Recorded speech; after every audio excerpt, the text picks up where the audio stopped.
Le petit-fils de Tiheni vient de naître. Son placenta est soigneusement récupéré pour être enterré, comme le veut la tradition.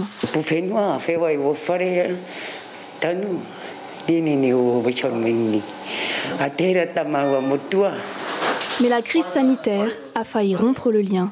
Les mamans atteintes du Covid sont privées du placenta de leur enfant pour éviter de propager le virus. Ça a provoqué beaucoup, de déception, parfois de colère. Les gens étaient très déçus de ne pas pouvoir récupérer leur placenta et parfois très en colère. Ouais. Les médecins se saisissent du problème. À situation exceptionnelle, moyens exceptionnels. Avec l'accord du gouvernement local, les placentas sont irradiés 2 fois par semaine après les séances de radiothérapie. Ils sont remis aux familles sans aucun risque, selon les médecins. On a essayé de réfléchir notamment avec Stéphane Laster, qui est biologiste ici, qui nous a beaucoup aidé, et Philippe Dupire, qui est pharmacien. Et puis c'est ensemble qu'on a trouvé la solution.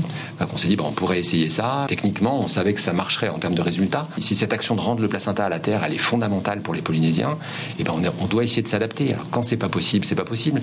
Donc ce qu'on fait au quotidien hors Covid, on a trouvé une solution pour le faire avec le Covid. De les voir contents, pouvoir aller jusqu'au bout du respect de leur culture, c'est important.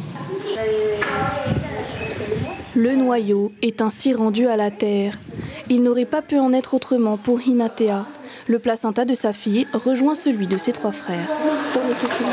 Dans ma situation où j'avais le Covid, c'était pas évident.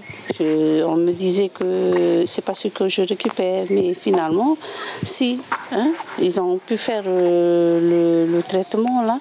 Tant que j'ai pu récupérer, ça va.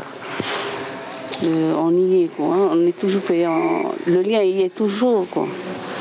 Légalement, l'hôpital ne devrait même pas conserver des déchets organiques.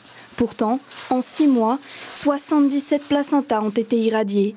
Un dispositif pérennisé pour que le cycle de la vie maori se poursuive.